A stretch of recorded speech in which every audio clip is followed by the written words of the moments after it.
మామూలుగా మిర్చితో కట్ మిర్చి చేసుకుంటారు కదా, ఇప్పుడు మనం వంకాయతో కట్ బజ్జీ చేసుకుందాము. క్రిస్పీగా చాలా టేస్టీగా ఉంటుంది. చాలా డిఫరెంట్ ఐటమ్ అనమాట. మీరు ట్రై చేయండి. Hello friends, welcome to Hyderabadi రుచులు. నేను ఇందిర. మీలో ఎంతమందికి తెలుసో ఈ కట్ బజ్జీ అంటే కింద కామెంట్ సెక్షన్లో తెలుసని, తెలియని వాళ్ళు తెలియదని నాతో షేర్ చేసుకోండి. ఇప్పుడు వంకాయతో కట్ బజ్జీ తయారు చేయడం చూద్దాం. ఇదిగో నేను ఇలాంటి వంకాయలు తీసుకున్నాను. కొంచెం లేతగా ఉన్నాయి తీసుకుంటే బాగుంటుంది. ఇప్పుడు ఈ వంకాయల్ని మనం ఘాట్లు పెట్టుకోవాలి. ఘాటు పెట్టుకొని ఇందులో మనం ఏదైనా పురుగులు పుచ్చులు అలాంటివి ఏమైనా ఉంటే చూసుకోవచ్చు. చాలామంది టమాటా బజ్జీకి పురుగులు ఎట్లా చూసుకుంటారు, పుచ్చులు ఎట్లా చూసుకుంటారు అని అడిగారు. అసలు నేనైతే ఎప్పుడు చూడలేదు టమాటాల్లో పురుగులు పుచ్చులు రావడం. అయితే ఇలాగా అన్నింటికి మనం ఘాట్లు పెట్టుకోవాలి. వంకాయల్ని మనం ఇలా ఇడ్లీ కుక్కర్లో పెట్టి స్టీమ్ చేసుకోవచ్చు, లేదు అంటే మామూలుగా నీళ్ళల్లో ఉడికించుకోవచ్చు అండి, లేదు అంటే డీప్ ఫ్రై కూడా చేసుకోవచ్చు. ఒక 5-6 మినిట్స్లో ఉడికిపోతాయి. చూసారా వంకాయల కలర్ మారిపోయాయి. ఇప్పుడు తీసేసుకోవాలి. మరీ మెత్తగా ఉడకొద్దు, ఇలా కలర్ మారిపోయే వరకు ఉంచుకుంటే సరిపోతుంది. ఇప్పుడు వీటిని వేరే బౌల్లోకి తీసుకొని చల్లారనివ్వాలి. ఇప్పుడు బజ్జీల్లోకి స్టఫింగ్ ప్రిపేర్ చేసుకుందాము. ఒక మీడియం సైజు ఉల్లిపాయని పెద్ద ముక్కలుగా కట్ చేసుకొని మిక్సీ జార్లో వేసుకోవాలి. 2 టేబుల్ స్పూన్స్ నువ్వులు వేసుకోవాలి. ఇక్కడ నువ్వులు, కొబ్బరి పొడి అలాంటిది మన టేస్ట్ని బట్టి వేసుకోవచ్చు. 1/2 టీ స్పూన్ జీలకర్ర, కొంచెం చింతపండు, 2-3 రెమ్మలు చింతపండు కడిగి వేసుకోవాలి. 1/2 టీ స్పూన్ కారం పొడి, 1/2 టీ స్పూన్ సాల్ట్. ఇలా మెత్తగా మిక్సీ పట్టుకోవాలి.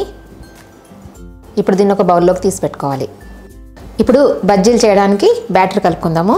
ఒక మిక్సింగ్ బౌల్లో 1 కప్ శనగపిండి వేసుకోవాలి. దాంట్లో 1/2 కప్పు బియ్యం పిండి వేసుకోవాలి క్రిస్పీనెస్ కోసం. 1/2 టీ స్పూన్ వాము వేసుకోవాలి, కొంచెం క్రష్ చేసుకొని వేసుకోవాలి. 1/2 టీ స్పూన్ పసుపు వేసుకోవాలి. టేస్ట్ తగినంత సాల్ట్ వేసుకోవాలి. 1/2 టీ స్పూన్ కారం పొడి, చిటికెడు సోడా వేసుకోవాలి.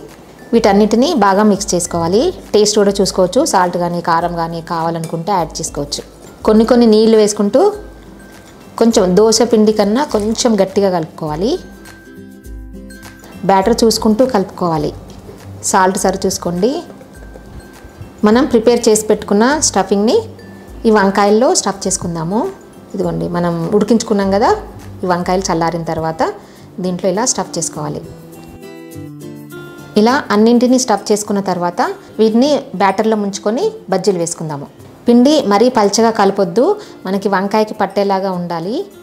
ఇప్పుడు దీన్ని మనం వేడివేడి ఆయిల్లో వేసుకోవాలి. మీడియం ఫ్లేమ్లో పెట్టుకొని ఫ్రై చేసుకోవాలి. 1 నిమిషం తర్వాత తిరిగేసుకోవాలి. ఇదిగోండి ఇలాగా బ్రౌన్ కలర్లోకి వచ్చిన తర్వాత తీసేసుకోవాలి. ఇప్పుడు మనం ఫ్రై చేసుకున్న ఈ బజ్జీలన్నీ కట్ చేసుకుందాము. ఇలా కట్ చేసుకుని సెకండ్ టైం ఫ్రై చేసుకుంటే క్రిస్పీగా చాలా టేస్టీగా ఉంటాయి. ఆయిల్ బాగా వేడెక్కిన తర్వాత మనం కట్ చేసుకున్న ముక్కల్ని వేడివేడి ఆయిల్లో వేసుకోవాలి.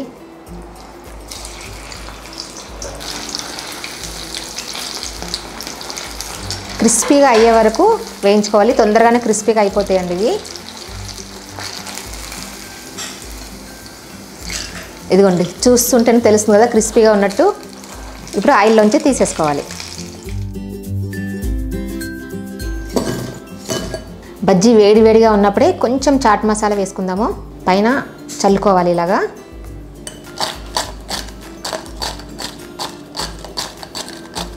అంతే, క్రిస్పీగా వంకాయ కట్ బజ్జీ ప్రిపేర్ అయిపోయింది. చూసారు కదా ఎంత చాలా అంటే చాలా టేస్టీగా ఉంటాయి, డిఫరెంట్గా. చూడండి ఎంత బాగున్నాయో. 2 సార్లు ఫ్రై చేస్తాం కదా, చాలా అంటే చాలా టేస్టీగా ఉంది. తప్పకుండా ట్రై చేయండి.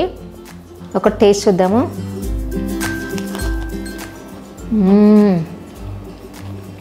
చాలా బాగుందండి, క్రంచీగా చాలా టేస్టీగా ఉంది. ఎప్పుడైనా డిఫరెంట్గా వెరైటీగా తినాలనిపించినప్పుడు ఇలా చేసుకొని తింటే చాలా బాగుంటుంది.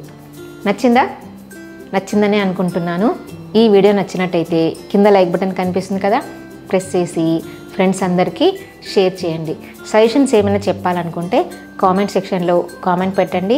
నా ఛానల్ ఎవరైనా సబ్స్క్రైబ్ చేయని వాళ్ళు ఉంటే తప్పకుండా సబ్స్క్రైబ్ చేయండి.